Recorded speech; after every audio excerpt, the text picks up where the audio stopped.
So before I start this, I just want to give a shout out to Natasha Stevenson, who you'll recognise probably from the registration desk. I can only describe as pimped my slides. So if you enjoy them, credit to her.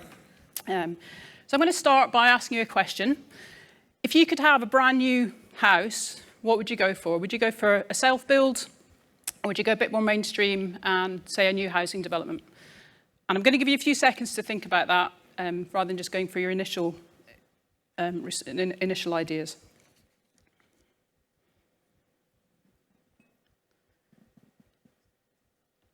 So you probably considered some of these factors. I'm not going to do a show of hands about who wants self-build and grand designs and all that. The self-build tends to fall on the left-hand side of all these factors, and your housing development much more down to the right-hand side of that. The investment in both time and effort into a self-build means that it's likely to be your forever home, or if it's not forever, it's going to be a long time, unless you get the bug into property development, in which case this probably isn't the right conference for you. On the other scale, at the other end of that, the housing development is probably an entry-level type of house. It's not going to be your forever home. You're going to be there for some time and then move on. But while you're there, you've got time to think about what you want in the next house. You want to maybe have size for your American fridge freezer, workspace for your coffee machine, and other things that you maybe don't want. The risks are different. So at the self-build end of things, it's a huge risk. It might just not come to plan. And if you've watched Grand Designs, you kind of know what I mean with that. Whereas at the housing development side, it's that you end up with a house that maybe isn't fit for purpose. It doesn't really fit your needs. But we're not here to talk about houses. We're here to talk about simulation models. If we apply the same factors to simulation models, pretty much all that's out there is at the that bespoke end. And it's really difficult to convince people that simulation models are a worthwhile thing to invest in if all it is high risk, high cost. And there's really very, very little down at the right-hand side of that in the off-the-peg area. In health and care, the questions being asked, if they're high enough level, they're not bespoke, they're not unique to one organisation or one system. So perhaps we can build tools that can broadly answer those questions if we peg it high enough or pitch it high enough. So there's a gap down there, there's a gap at that right-hand end, and that we can fill with, I'm not going to call them simulation models, I'll call them tools. They're gateway tools, they're entry level to get into this. Self-service tools so that your decision makers can get hands-on, can play with it, rather than needing somebody to pilot it or somebody with the software. I'm not planning to replace or suggesting we replace those bespoke tools. We can move on to them in time. But we're opening up to new audiences. So how do we do that? I'm suggesting 3 criteria. There's going to be more, and that's, we can open up a discussion about that. The first thing is to make it publicly available, and by that we really mean a web app, most likely. That increases people's access to it. As I say, you've got your decision makers just going onto a website and actually playing with something under the guise of working. Go open source. We're learning more about the benefits of that, or hearing more about the benefits of that. So it's transparency, accountability, reproducibility, low cost. So if you're buying R or Python systems, we know there's a huge range of usage for that, as opposed to a license for proprietary software. And very much linked with that is sharing the code.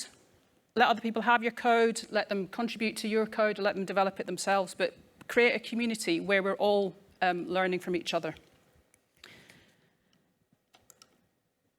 I just want to illustrate our process on this journey so far with 2 case studies.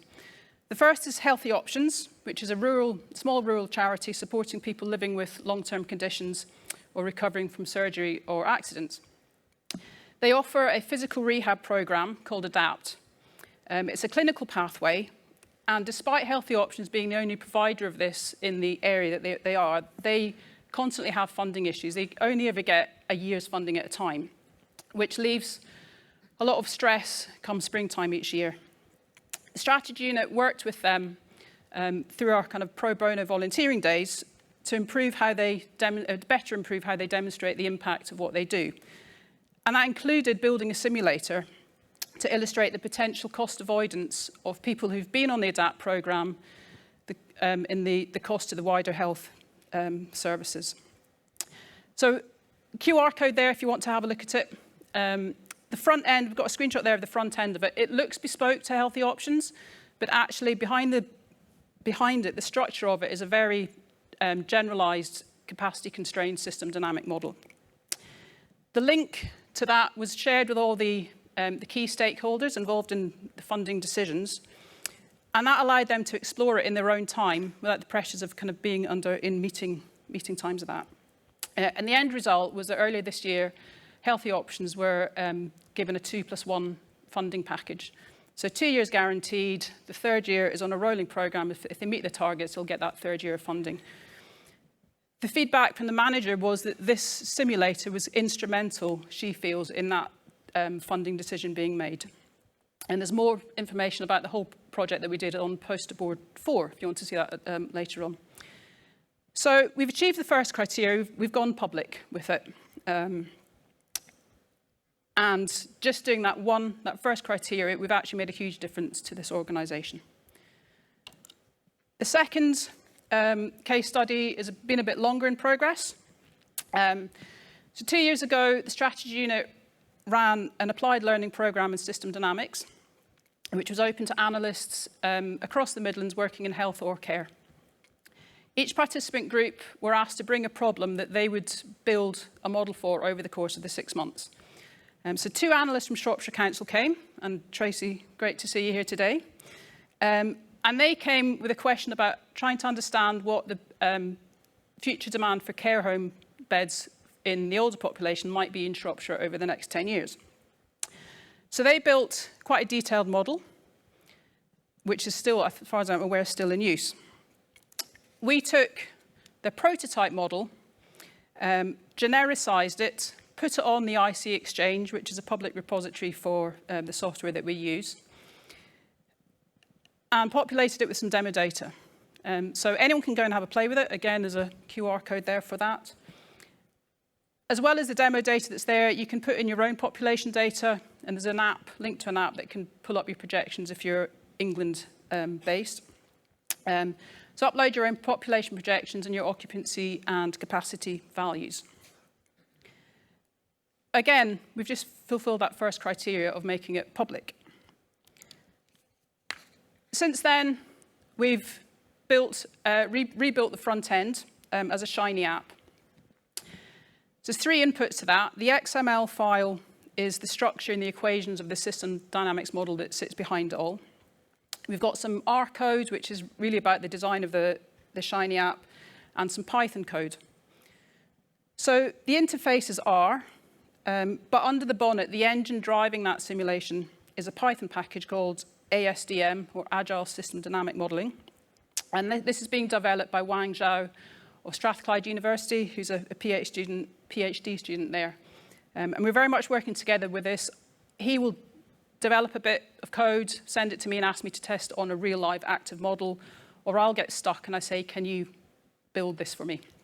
And key to R and Python talking to each other is the reticulate package. So the outputs from that are the Shiny interface front end, which is hosted on our Posit Connect site, and all the code is on GitHub. So again, going to have a look if you're interested in that. Just put there some links, if you're looking at the slides later on, links to all the things we've talked about here. The Healthy Options site is, because it's had the funding approved, they're going through a service redesign, and they're currently overhauling their website, so give it a month or 2 for that. So just to finish, I realise I must have been speaking really fast because there's loads of time left, I think. I just think that we can, in the same way that housing developments get people on the ladder to then rethink what they might want in future, we can do the same with simulation models. We can open it up to new audiences by making them self-service, making them publicly available, build it in open source and share the code, and we can build a community of people that are using it and also modeling it and developing it. So thank you very much. I'll just go back to that. Sally, thank you. There's a sort of beautiful story of collaboration and sharing and openness and all the rest of it, but also of just the way you approach the presentation and the storytelling component of it. So one test of this has got to be, does the analytically illiterate, for that read me, understand what it is that you're saying? So your metaphor of the house building really helped me into that world. Thank you. Do people have questions for Sally? Does anyone have a question that I can chase my way over with this microphone? Excellent.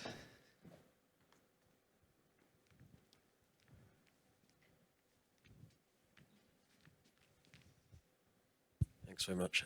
Sorry, I was desperately trying to type it, but yeah. The open part is the web app. Yep. Can I challenge and say what we need is the XML, R, and Python, which I believe you say is open as well? Yeah, so the XML file is on GitHub. But that, yep. I would suggest as a community that would be the focus, is the actual XML, and how other people could reuse components of that. Because it's that part of the simulation that would then really create a much more shareable community in terms of being able to rebuild different modules. Yeah. So the XML file comes from, so I use Stella Architect, and if you're into simulation modeling, the Stella and Vensim, both their file types is XML, so it's readable by other languages. So I like that visual aspect of building a model in Stella, because it's going to drag and drop. The ASDM package has the functionality for you to create your own model from that just by code, which for me would just be too much of a cognitive overload from that.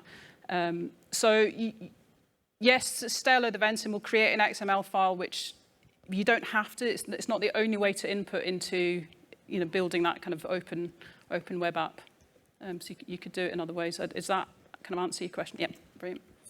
Yeah, just thank you, and taking a bit of a step back, it's nice to hear people talking about the best way of sharing things openly, whereas I was at the HFMA's conference a couple of weeks ago and there was no talk of sharing things openly. In fact, it was actively discouraged.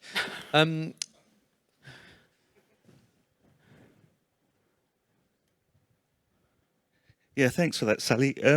Based on our experience, and summed up by a colleague of mine, it's often the modelling that's most important rather than the model itself. Yep. So I'm wondering how what you're saying can be applied in terms of engaging the decision makers, the policy makers, the clinicians and so on in the actual process of building the model so they understand it from that point of view, from co-production, rather than from just using an end product. Yeah, that's our experience. It's often that engagement with the model itself that's the really important thing. So the care home model, Pete Jackson's seen it. We presented it to the West Midlands ADAS and North East ADAS as well. In its current form, it's too high level. It still needs more development. So we're working with them to do the participative group model building to see what extra needs to be added into it. Ultimately, there is that kind of play-off, I suppose. If you're building something that is so open that anyone can get their hands on, that they're possibly missing out. But in the same way that mixing my analogies here, our off-the-peg clothes, you can get them, by size and by colour, but there's going to be bits that maybe don't fit, or you don't know what's kind of the design aspects around it, perhaps. So there is, I would say, a bit of a trade-off. But if we're open about building it and sharing it, then put those links in so that if there are questions, then they can, come back and ask those. But going back about you saying actually the process of doing the model building, going back to the healthy options example, the manager there, she's come through from a practical, she was an occupational therapist role, so not big into numbers at all. But the process of us working with them, she's got a better understanding of the stocks and flows, and has realised that there was a blockage in their system of people going through the different tiered packages that they were offered. So just us engaging with them for that 6-month period has opened up their minds to better understanding their service, and again, that's been added into the service redesign, just as a kind of a byproduct of that.